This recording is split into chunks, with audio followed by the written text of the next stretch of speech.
What's happening, everybody? So, crate motors that were shown at SEMA 2022 and some of the supporting kit that was also shown. I want to talk about that in this video, but it's going to evolve into me, I'm sure, getting a little bit editorial with this. So,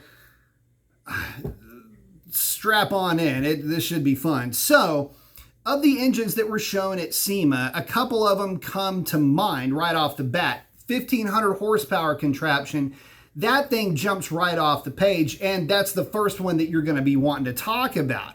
The thing is that it's going to cost you well over $40,000. Some estimates are showing $47,000 to get what is in essence an outsourced engine in your hands. And I've got to ask you guys, do you think you could do just as well with tuners, reputable tuners that are already out in the field running, I don't know, eights and like deep into the eights in the quarter mile with stock-ish components? I mean, we've been running deep into the eights with stock superchargers, 2.4 liters here, not needing a 3-liter Whipple to get us there, or 3-liter IHI, depending on the flavor that you decided to go with.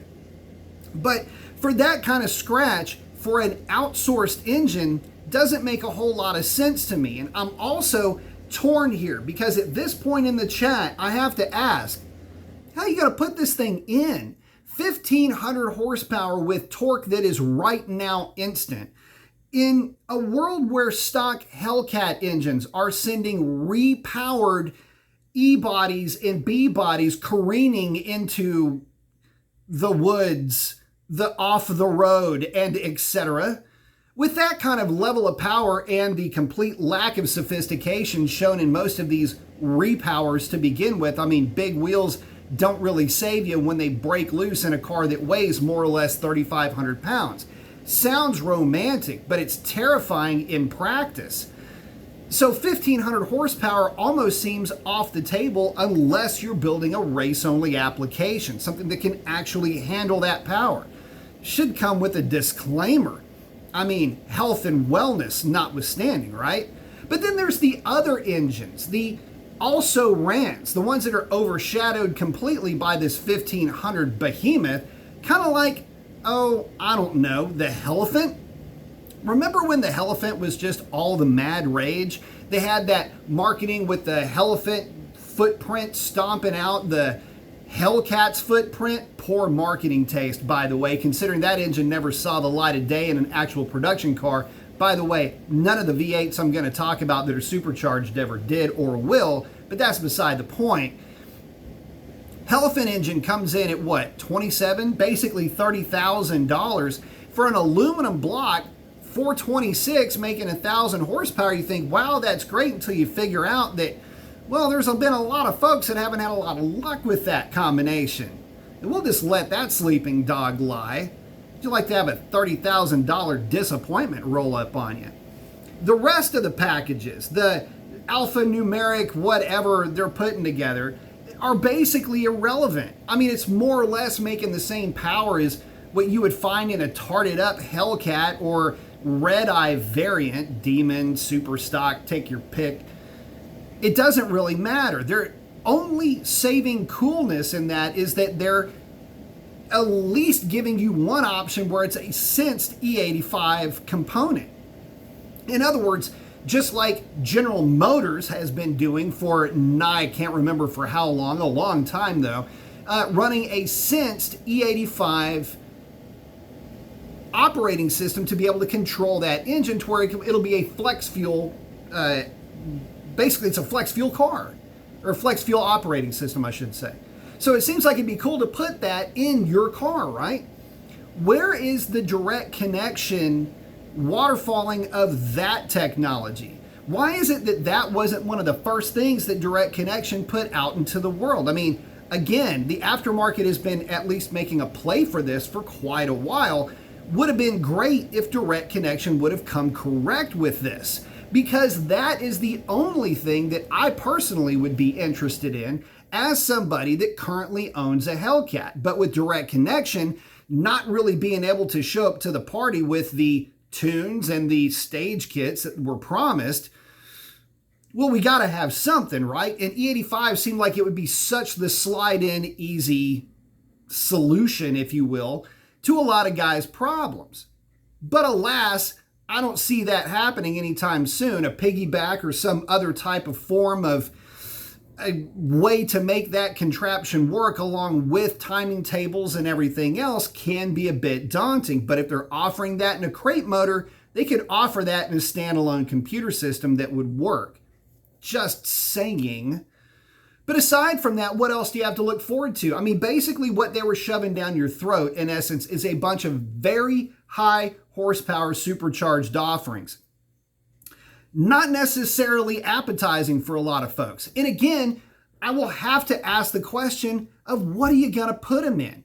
A lot of guys aren't repowering an RT with a Hellcat combination. They're just buying a Hellcat because that's the smart money play. Repower guys don't need to look any further than just a basic Hellcat engine to get you into the realm of terrifying. So what does the 1100 horsepower option give you? What does the 1500 horsepower option give you? Call me old-fashioned, but there's a point where too much is way too much. And in this case, for the repower guys, I just don't see them really going this route. Not when you have the 392 and the 5.7 liter out there, which a lot of guys have been gravitating towards. But did you notice that there was no development with those engines? At no point did you see anything with the 5.7 liter, the 370 horse net rated, 385 horse crate motor rated engine, or the 485 rated both ways 392. I found that to be a little bit curious. And at this stage of the game, there's absolutely zero development for the naturally aspirated guys. Just as an aside, by the way, I'm going to hop off the Mopar bus and just let me talk to you on the steps real quick. This is how embarrassing this is as a Mopar fan. Ford has prototyped a intake manifold for the 7.3 liter that is a low-rise manifold that makes just as much torque and more horsepower than the truck manifold, just so that guys that are doing engine swaps will have an intake manifold that'll fit under the hood of their Mustang or muscle car, muscle truck, whatever they may be repowering with that 7.3 liter. Dodge. This is your cue to really look out for the enthusiast. And this is really more to the point of this entire discussion. How you gonna say brotherhood of muscle when the only thing that you throw out there are supercharged variants? You're not doing anything for the naturally aspirated crowd. And when you have Ford that is taking a truck engine, re-engineering an intake manifold design so that it is an aftermarket offering so that you can put that engine, that, again, 7.3 liter, what is it, 444 cubic inches? To put that into your Mustang, into your Galaxy, into your repower. It's not an obnoxious amount of power. You're talking 600-ish horsepower once the thing gets fiddled around with. But it's old school muscle car power, not supercharged power. This is where Dodge is missing the boat completely. They have absolutely no offering for the NA guys, the guys that want to build something cool and maybe repower and upgrade to a modern power plant, to their Cuda, to their Duster, to their whatever it is. But they're refusing to do anything about it. And the way Ford just goes out and does something cool for the enthusiast, man, it kind of breaks my heart a little bit as a Mopar fan. I thought we were the brotherhood, and yet here's Ford basically running away with what is in essence the biggest of all the big blocks. I thought Mopar was supposed to be all big, burly, and tough. Come on, guys. You can't even offer a 426 as a crate engine? Like an awesome, really cool street-oriented race engine with a lower rise intake manifold. Little bit of a cam. Who cares what cam is in it? It's going to be making good power. Somewhere around 520 horsepower would be fantastic for these guys. Torque to match. That's a repower's freaking dream come true. But instead of going that route, it's, well, here's our factory stock options. And speaking of factory stock options, offering up the Hurricane engines as Category 1 and Category 3 with a potential super hot rodded version of that thing potentially to come for a drag pack. Okay, so it is the stock engines. Okay, the Cat 1 Hurricane is just the 400 horse Hurricane that has a power plant rating of 420 horsepower and a net rating of 400. It's the way that they are. Same goes for the Cat 3. It's 550 horsepower, yes, with that calibration, but it's the same engine that makes 500 as a net rating when you hook up all the exhaust that you have to hook up to it to put it in a motor vehicle. So I guess the question here is, what would the drag pack be? I mean, would that be an LX platform that they're going to make the 6-cylinder work in? Could you still even buy the thing? Kind of curious about that. Would there be a new platform to put it in, maybe? That would be kind of neat. Was that a hint? Was that a little Easter egg? Was that a slip of the tongue? I'm not really sure, but I can tell you this. Just as somebody who is a Mopar fan, I'm looking at these crate engines and I'm just kind of scratching my head a little bit. All of the supercharged offerings presumably being put out into the world as a repower for a group of guys, and let's not forget Mopar guy is a traditionalist. If you have ever met somebody in the GM field or in the Ford field, they would love to put an LS into anything. They will put an LS into other brand cars. GM guy will. Think of all the Fox body LS swaps that are running around out there, huh? Ford guy will put a Godzilla or a Coyote engine into anything with a blue oval badge, and they will parade that thing around. But Mopar guy is a little bit different, and this is where all of this kind of comes to an odd end for me. Mopar guy is the de facto purist.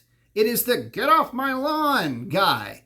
All right. And if you had something that had a 426 wedge or a 413 wedge engine in it, or heck, even a Roadrunner with a 383, these guys live and die by that power plant. It's a 383 powered Roadrunner. It will always have a 383. These guys, rarely do they jump and say, okay, yes, I want to put a modern power plant in this thing. Most of the Mopar builds are stock builds. So again, I have to keep asking the question, what you going to put these big horsepower engines in? The chassis can't handle it. The brakes can't handle it. The aerodynamics don't really give it a whole lot of credence for doing like half-mile stuff with these engines, and the power band doesn't really allow for it either.